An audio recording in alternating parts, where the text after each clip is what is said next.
जय माता दी, हर हर महादेव। कैसे हैं आप सभी का अपने ही YouTube चैनल पर बहुत बहुत स्वागत है। आज के इस वीडियो में हम जानेंगे ज्येष्ठ मास की कृष्ण पक्ष की त्रयोदशी कब है। तेरस भी कहते हैं, मासिक शिवरात्रि भी जिसे हम कहते हैं। मासिक शिवरात्रि कब है और प्रदोष कब है, वह भी हम आपको इस वीडियो में बता देते हैं। सभी महत्वपूर्ण बातें जान लेते हैं। तो सबसे पहले हम आपको बता दे ज्येष्ठ मास की कृष्ण पक्ष की त्रयोदशी कब है, तेरस कब है, मतलब कि मासिक शिवरात्रि कब है। जो भी महिलाएं मासिक तेरस का व्रत रखती हैं वो है 4 जून को, दिन है मंगलवार, और उसी दिन प्रदोष भी है। जो लोग प्रदोष का व्रत नहीं रखते हैं तो आपको दो व्रत का लाभ मिलेगा। जो लोग शिवरात्रि का भी व्रत रखते हैं और प्रदोष का भी व्रत रखते हैं तो उनको दोनों ही व्रतों का फल मिलेगा। बहुत ही शुभ संयोग है। जब यह एक साथ पड़ जाते हैं, प्रदोष भी और मासिक शिवरात्रि भी, तो बड़ा ही शुभ योग बन जाता है। भौम प्रदोष व्रत भी है और त्रयोदशी भी है, तेरस भी है, मासिक शिवरात्रि भी है। तो दो व्रतों का आपको लाभ मिलेगा। 4 जून को आपको व्रत रखनी है।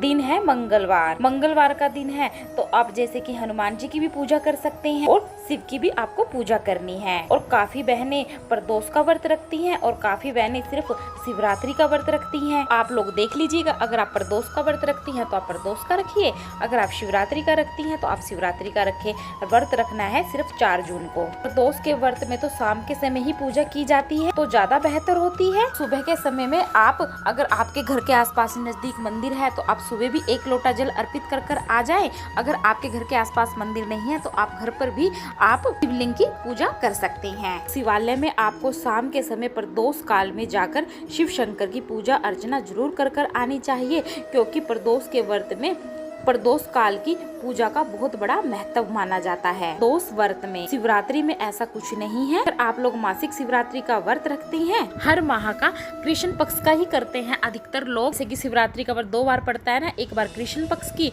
और एक बार शुक्ल पक्ष की। तो आप अगर कृष्ण पक्ष की मासिक शिवरात्रि का व्रत करते हैं, यह आप अपने हिसाब से देख लीजिएगा। काफी लोग दोनों ही करते हैं और काफी सिर्फ कृष्ण पक्ष का ही करते हैं। सुबह सवेरे उठकर हमें स्नान ध्यान कर अपने घर में पूजा करें, गंगा जल का छिड़काव करें अपने घर में, पूरे कुछ खाए। आपको पूजा अर्चना करनी है। जल ग्रहण आप कर सकते हैं क्योंकि ये हर माह में पड़ने वाला व्रत होता है। तो ऐसा कुछ नहीं है कि हम पानी नहीं पिएंगे तक आप अभिषेक नहीं कर लेंगे। अगर आपकी हैबिट है कि आपको पहले पूजा ही आराधना करनी होती है फिर आप चाय या पानी ले रहे हैं तो आप ऐसा ही कर लीजिए। आपको सुबह ही उठकर पानी पीने की आदत है तो आप पानी पी लीजिए, उसके बाद भी आप पूजा अर्चना कर सकते हैं। बस कुछ खाना नहीं है, पानी पी सकते हैं। दातुन का आप ध्यान रखिएगा, आप दातुन कर सकते हैं। नया ब्रश का ही इस्तेमाल कीजिए। उल्टा सीधा किसी का भी ब्रश अपने मुंह में मत डालिएगा। व्रत के दिन ये फलहारी ही दोनों व्रत है। प्रदोष काल का भी फलहारी व्रत रखा जाता है और मासिक शिवरात्रि का भी फलहारी ही व्रत रखा जाता है। प्रदोष में भी फलहार करते हैं और शिवरात्रि में भी फलहार ही करते हैं। जो भी फल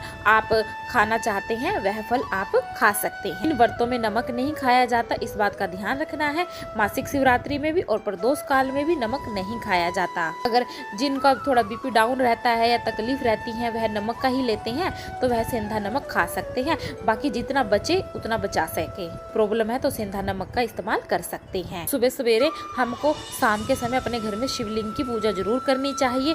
आप शिवरात्रि के दिन पार्थिव शिवलिंग बनाकर, मिट्टी का शिवलिंग बनाकर उसकी भी पूजा आराधना कर सकते हैं। इससे आपके घर में सुख शांति वृद्धि धन की होती है, मनोवांछित कामना पूर्ण होती है। मासिक शिवरात्रि के दिन आपको शिव शंकर के मंदिर में 5 बेलपत्र जरूर अर्पित करने चाहिए।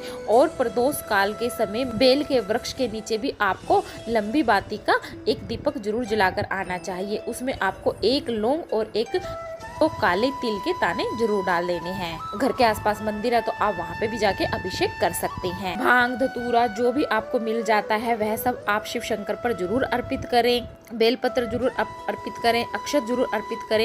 1 दीपक गोल बाती का आपको शिव शंकर के मंदिर में जरूर प्रज्वलित करना है। आरती करनी है। प्रदोष काल की आपको कथा करनी है, यानी कि प्रदोष के व्रत की आपको भौम प्रदोष की कथा करनी है। अगर आप शिवरात्रि का व्रत कर रहे हैं तो आपको शिवरात्रि के व्रत की कथा करनी है। शंकर भगवान की आपको श्रद्धा भाव से पूजा अर्चना करनी है।